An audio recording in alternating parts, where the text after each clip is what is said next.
लोकसभा में कल पेश हो सकता है वक्फ संशोधन बिल। 4 अप्रैल तक चलेगा लोकसभा का सत्र। वक्फ संशोधन बिल पर किरण रिजिजू ने विपक्ष पर साधा निशाना, बोले कि संसद से लेकर सड़क तक झूठ बोला जा रहा है। विपक्ष झूठ बोल रहा है, राजनीति छोड़कर तर्क पर बात करें। कुछ एमपी से, कुछ पॉलिटिकल पार्टी से, जैसे कांग्रेस पार्टी और कुछ लोग हैं, वो मुसलमानों को गुमराह करके मुसलमानों को वोट बैंक बनाना चाहते हैं, इसलिए वो विरोध कर रहे हैं। वक्फ बिल पर एआईएमआईएम के राष्ट्रीय प्रवक्ता वारिस पठान का बयान कि लोकसभा में विधेयक का पारित होना मुश्किल क्योंकि बहुमत नहीं मिलेगा। Catholic bishops conference of India ने वक्फ संशोधन विधेयक का समर्थन किया, कहा मौजूदा वक्फ कानून के कई प्रावधान संविधान और देश के सेक्युलर प्रजातांत्रिक मूल्यों के खिलाफ। औरंगजेब विवाद के बीच में धामी ने चलाया कलम, आक्रांताओं के बर्बर इतिहास पर स्याही लगाई। हरिद्वार, देहरादून, नैनीताल, उधम सिंह नगर में 15 जगहों के नाम पत्र लगाए।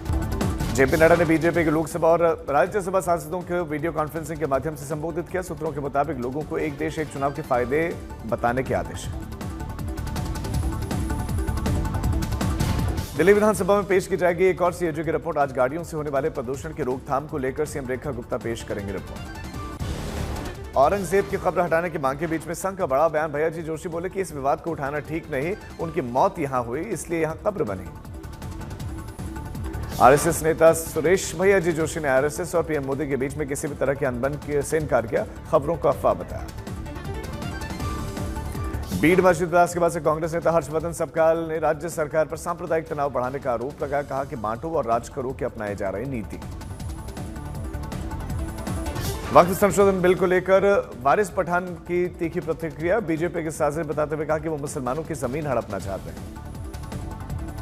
युवा शिवसेना के महासचिव राहुल करनाल ने कुणाल कामरा पर निशाना साधते हुए कहा कि हम कोर्ट के फैसले का स्वागत करते हैं, लेकिन मुंबई में उनका शिवसेना स्टाइल में होगा स्वागत। ममता बनर्जी ने बीजेपी का दंगा फैलाने की कोशिशों का आरोप लगाते हुए कहा कि ये गंदा धर्म बनाने वाली पार्टी है, किसी को दंगा करने दिया नहीं जाएगा। ममता बनर्जी ने गंदा धर्म वाले बयान पर बीजेपी ने पलटवार किया। बीजेपी सांसद समीक भट्टाचार्य ने हमला बोलते हुए कहा कि मुस्लिमों के 30% को वोट बैंक को साधने का प्रयास कर रही है। मोदी सरकार की शिक्षा नीति पर सोनिया के बाद एक लेख में लिखकर कहा कि शिक्षा के ढांचे को कमजोर कर रही है केंद्र सरकार। सोनिया गांधी के लेख पर सीएम फडणवीस के पलटवार, बोले कि अंग्रेजों ने भारतीयों पर शासन करने के लिए मेघालय शिक्षा प्रणाली शुरू की थी और इसमें अब बदलाव की आवश्यकता है। इस साल अप्रैल जून में सामान्य से ज्यादा गर्मी पड़ने की संभावना। मध्य पूर्वी भारत और उत्तर पश्चिमी मैदानी इलाकों में खतरनाक लू के आसार हैं। हरियाणा दौरे पर गृह मंत्री शाह ने हिसार में आयोजित एक जनसभा को संबोधित किया, कहा कि मोदी सरकार ने 25 करोड़ लोगों को गरीबी से बाहर निकाला। अमित शाह 7 और 8 अप्रैल को जम्मू कश्मीर का दौरा करेंगे और इस दौरान सुरक्षा व्यवस्था से संबंधित अहम बैठकों में शिरकत करेंगे। विकास परियोजनाओं को भी देखेंगे। आरजेडी प्रमुख लालू प्रसाद यादव ने अमित शाह के बाढ़ नियंत्रण वाले बयान पर तंज कसा कि 20 साल क्या बाढ़ आमंत्रण पर काम कर रहे थे आप। संजय राउत पर महाराष्ट्र के सीएम फडणवीस का पलटवार, कहा कि मोदी जी हमारे नेता है, वो आगे भी काम करेंगे। अगले लोकसभा चुनाव में सभी मोदी जी को ही प्रधानमंत्री के रूप में देखना चाहते हैं। नेपाल सरकार के मंत्री प्रदीप यादव ने आज तक से बातचीत में कहा कि ज्ञानेंद्र शाह को नजरबंद कर देना चाहिए। ये भी कहा कि नेपाल में राजशाही की वापसी अब संभव नहीं। पूछताछ के लिए नहीं आने पर कॉमेडियन कुणाल कामरा के घर पर पहुंची मुंबई की खार पुलिस ने पहले समन भेजा था। यूपी के मुरादाबाद के ईदगाह मैदान में नमाज के दौरान हंगामा, पुलिस और नमाजियों के बीच में नोकझोंक। कुछ नमाजियों को रोके जाने पर नाराज हुई भीड़, मौके पर पहुंचकर पुलिस ने शांतिपूर्ण तरीके से नमाज अदा करवाई। नागपुर में शांतिपूर्ण तरीके से ईद का त्योहार मनाया गया। पुलिस कमिश्नर ने मस्जिद का दौरा भी किया, मुस्लिम भाइयों को ईद की मुबारकबाद भी दी। सहारनपुर में ईद की नमाज के बाद से हाथों में फिलिस्तीनी झंडों को लेकर घंटाघर पहुंचे मुस्लिम समाज के लोग। वीडियो सामने आने के बाद पुलिस ने संज्ञान लिया।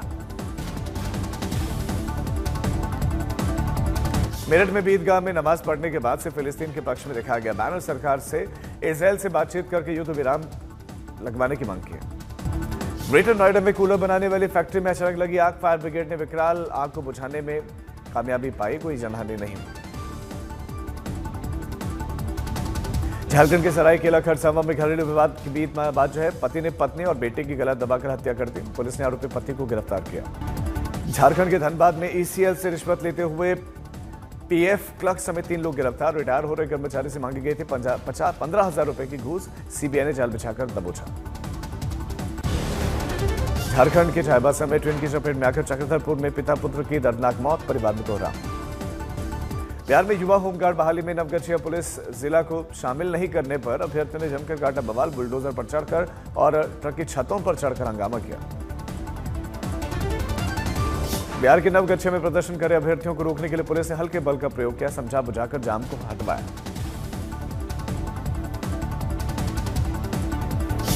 बिहार के कटिहार में राख से निकली चिंगारी के चलते कई घरों में लगी आग, लाखों का नुकसान। गुजरात के कच्छ में पेट्रोल पंप के पास में एक कंपनी में अचानक भीषण आग लग गई। फायर ब्रिगेड की टीम मौके पर पहुंची, आग बुझाई।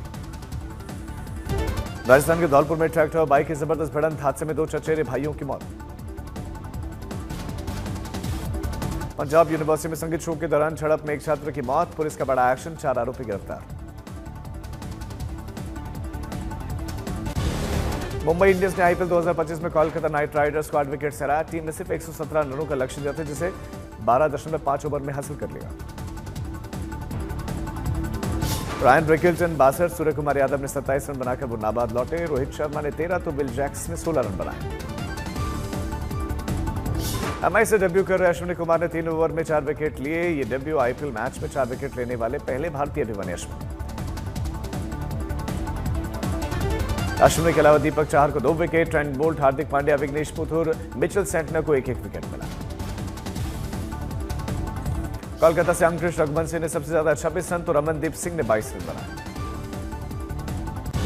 फिल्म सिकंदर ने पहले दिन कमाल किया, 2 दिनों में 50 करोड़ का कलेक्शन किया गया। कानपुर में फिल्म सिकंदर का जलवा, टिकट लेने के लिए फैंस में हो। मोहनलाल की फिल्म L2 पंपुरान ने शानदार कमाई की, 3 दिनों में 50 करोड़ का कलेक्शन हुआ। टाइगर श्रॉफ ने बागी 2 के 7 साल पूरे होने के मौके पर फैंस के साथ साझा किया संदेश। लिखा कि टाइगर फिलहाल फिल्म बागी 4 की शूटिंग कर रहे हैं, जो कि 5 सितंबर 2025 को रिलीज होगी। आश्रम 3 के सेट्स पर नाचते हुए भोपा सो में दिखाई दिए, सामने आया बीटीएस वीडियो।